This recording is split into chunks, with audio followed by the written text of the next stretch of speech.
नमस्कार, आप देख रहे हैं प्राइम न्यूज और मैं हूं सत्यवीर सिंह। चलिए रुक करते हैं अब तक की बड़ी खबर का। दर्शकों नमस्कार, मैं राज अम्बेडकर। आप देख रहे हैं prime India news. Prime India news का कैमरा आज नवेड़ा पार्क में आ गया है, क्योंकि आज का वो दिन है जब बहुजन समाज को ही नहीं, सर्व समाज को, विश्व के सर्व समाज को आज का बड़ा ही दुख का दिन था आज, क्योंकि आज के दिन बाबा साहब डॉक्टर अम्बेडकर जो इस पृथ्वी के सबसे बड़े महापुरुष हुए हैं, उनका आज परिनिर्वाण हो गया था। तो इसी परिनिर्वाण को दिवस को मनाने के लिए बहुजन समाज पार्टी जो है सभी बहुजन समाज के लोगों को, यानी सर्व समाज के लोगों को इकट्ठा कर डॉक्टर BR अम्बेडकर पार्क नवेड़ा में पहुंचे हैं और खाने के लिए, और लोगों से चर्चा भी हम करेंगे कि किस प्रकार से जो है बाबा साहब अम्बेडकर का परिनिर्वाण दिवस ये बना रहे हैं लोग। तादाद में यहाँ पर आई हुई है, हम युवा पीढ़ी से जानकारी लेंगे जो कि आज उनका युवा बहुजन समाज पार्टी के साथ में जुड़ा हुआ है, किस प्रकार से मेहनत कर रहा है। मैं राज अम्बेडकर और बहुजन समाज के सभी लोग आज 6 दिसंबर के जो मौका है, ये बाबा साहब अम्बेडकर का परिनिर्वाण दिवस हुआ था, तो इसके यहाँ पर सब लोग आए हुए हैं। ये अम्बेडकर पार्क है और यहाँ पर हमने आपसे पहले भी चर्चा कराई थी और अब भी मैं आप चर्चा कराता रहूँगा लोगों से। जी, आपका नाम? मेरा नाम जयपाल सिंह है जी। मैं बहुजन समाज का फॉलोवर हूँ और आज 6 दिसंबर 2025 है, बाबा साहब की पुण्यतिथि है, तो उसको हम श्रद्धांजलि देने यहाँ पर आए हैं। और मैं देख रहा हूँ काफ़ी लोग आए हैं। और जी, आप जो ये अभी आपने बात की कि स्त्रियों को जो एक अलग से आरक्षण की व्यवस्था की गई है, इसके विषय में आप चर्चा करना चाहते हैं, तो इसके विषय में क्या कहना चाहते हैं? मैं ये कहना चाहता हूँ, ये बहुजन समाज है जो SC ST और OBC और माइनॉरिटी से मिलके बना है, और OBC हमारा इसमें बहुत बड़ा पार्ट है। हम 52% जो लोग हैं OBC के लोग हैं, ठीक है ना। इसके मिलके जो हम 90% करते हैं, तो OBC हमारा इसमें 52% है। सबसे बड़ा पार्ट तो हमारा ये है। अभी आपने देखा होगा 2023 में, सितंबर 2023 में लोकसभा में और अपना राज्यसभा में बिल पास हुआ कि राजनीति में महिलाओं को 33% आरक्षण दिया जाए, और विधानसभा ऑल ओवर इंडिया की जो विधानसभाएं हैं स्टेट की, उनमें भी आरक्षण 33% दिया जाए। पर मुझे बड़ी निराशा हुई है ये पढ़ के कि हमारा OBC का समाज शायद ज़्यादा जागृत नहीं है, उसके साथ इतना बड़ा धोखा हुआ है कि उसको राजनीति में आरक्षण OBC महिलाओं को क्यों नहीं दिया गया। अरे जब OBC की महिलाएं जब ये सक्षम नहीं है, तो वो जो पिछड़े वर्ग की हैं वो कहाँ सक्षम हो जाएंगे इनके साथ, ये बात है, ठीक है। अगर इनको आप आरक्षण दे रहे हो, तो उस कैटेगरी में वो जो हमारी जनरल, वो दूसरी जो OBC की महिलाएं हैं, माइनॉरिटी की महिलाएं, वो इनसे कम्पीट कहाँ कर पाएंगे। और जिनको आप देने चाह रहे हो उनका तो ऑलरेडी बहुमत है, बहुमत से भी ज़्यादा है। वो जो उनकी जो 15% के हिसाब से उनका आरक्षण जो बनता है, अभी आप देखेंगे इस लोकसभा में 74 महिलाएं हैं, 74 महिला में वही सारी सक्षम लेडीज आई हुई, या किसी MP एक आध जो उनमें OBC होगी या SC होगी, वो किसी मंत्री की या उनकी अपना बड़े मंत्री हैं उनकी महिलाएं होगी। तो मेरा कहने का मतलब है, अपना ये बहुजन समाज पार्टी एक राष्ट्रीय पार्टी है, तीसरे नंबर की पार्टी है। हमें हमारा कैडर, हमारा जो फॉलोवर है ऑल ओवर इंडिया में है हमारा, हाँ, तो हमें चाहिए कि हम हर एक DM ऑफिस, SDM ऑफिस, ये सारे पूरी तरह से इसके लिए आंदोलन करें, और जो हमारी बहनें OBC समाज की हैं उनके लिए आरक्षण का हम प्रोविजन करें। जी, आप नाम बताएं अपना। मेरा नाम KL सुमन है जी, क्या कहना चाहते हैं आप आगे? आप बताएं। मेरा ये वो है कि लोगों को ये मालूम नहीं है कि आकाश आनंद को बहन जी को लाना क्यों पड़ा। प्रश्न ये है, ऐसी क्या मजबूरी हुई जो उन्हें इनको लाना पड़ा, ठीक है। तो एक मिस्टर सहारनपुर के थे जिन्हें राष्ट्रीय उपाध्यक्ष बनाया बहन जी ने, आज वो कहाँ पर है। कितने लोगों को, एक मुरादाबाद के थे जिन्हें राज्यसभा के मेंबर बनाया, नरेंद्र कश्यप थे, मतलब लोगों को बनाया बहुतों को, लेकिन सब अपना स्वार्थ पूरा करके बाहर गए। तो पार्टी को चलाना है, ये पार्टी ऐसी नहीं है, मिशन मूवमेंट की पार्टी है और आगे भी इसे लेके जाना है पार्टी को। तो किसी को तो इसको जो पतवार इसको खेलने के लिए किसी को तो लाना ही पड़ेगा। यानी कि और जब ये अनुभव किया गया कि लोग आते हैं पैसा कमाते हैं, नाम कमाते हैं और छोड़ करके चले जाते हैं।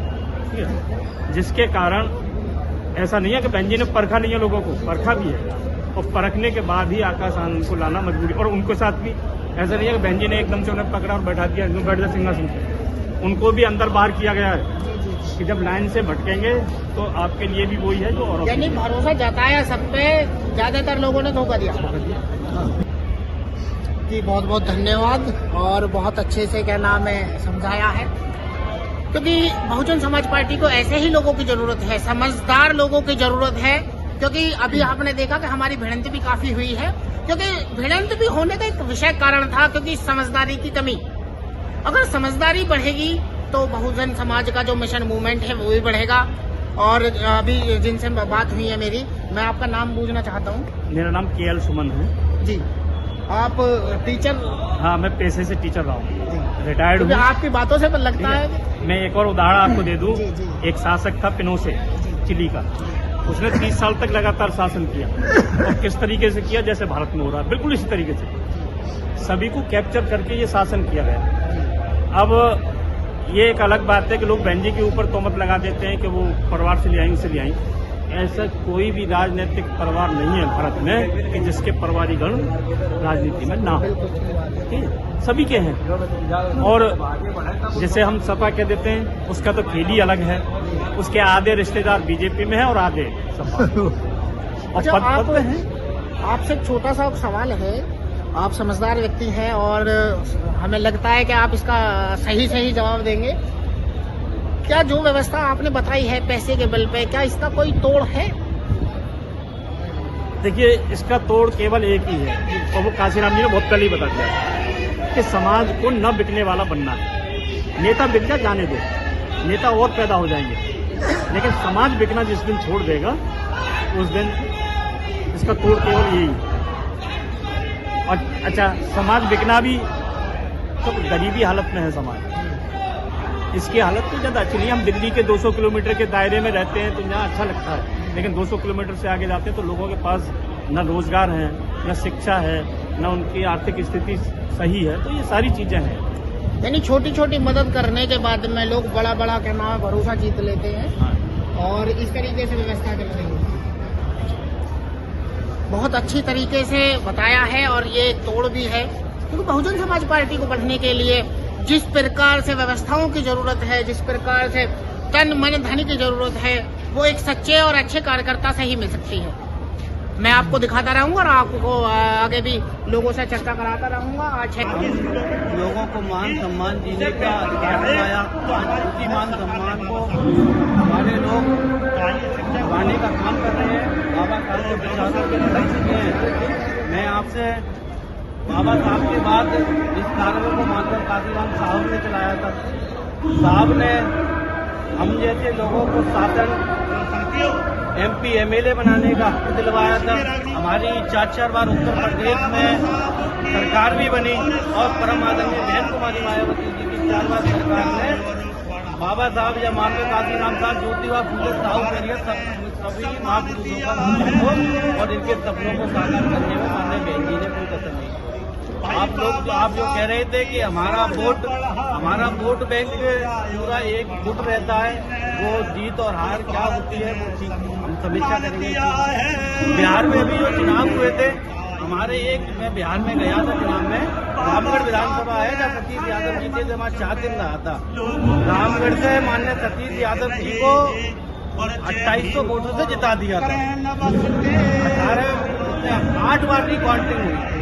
8 बार की काउंटिंग होने के बाद भी आपने देखा होगा, आप तो ट्रेनर के माध्यम आपने सबको देखा होगा, उनको जबरदस्ती हराने का परिवारवाद पर क्या है, जैसे अभी तक सपा पे परिवारवाद का लांछन लगा है और कांग्रेस पे लगा है, अब बसपा की तरफ को भी ये लांछन बन रहा है।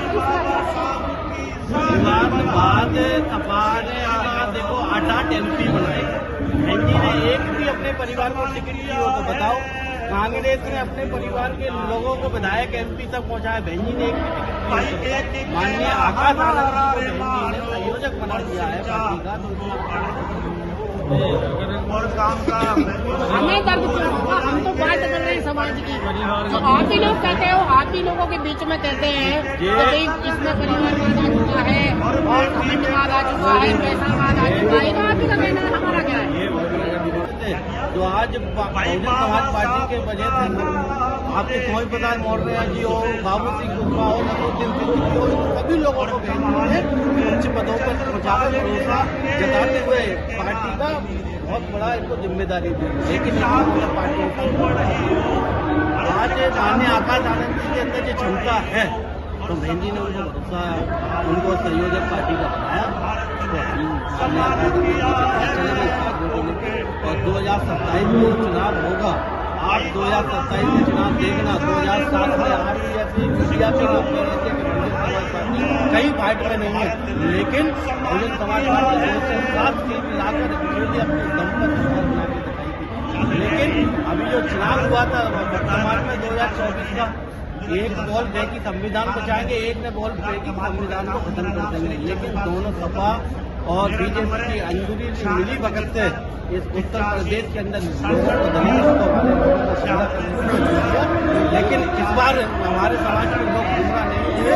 2027 में परम आदरणीय बहन कुमारी मायावती की सरकार जो बाबा साहब अम्बेडकर जी ने सपना देखा था, काशीराम साहब ने देखा था, इन सभी महापुरुषों का सपना साकार करने के लिए हमने अपनी जान की कुर्बानी लगानी पड़े, हम लगाने को तैयार है।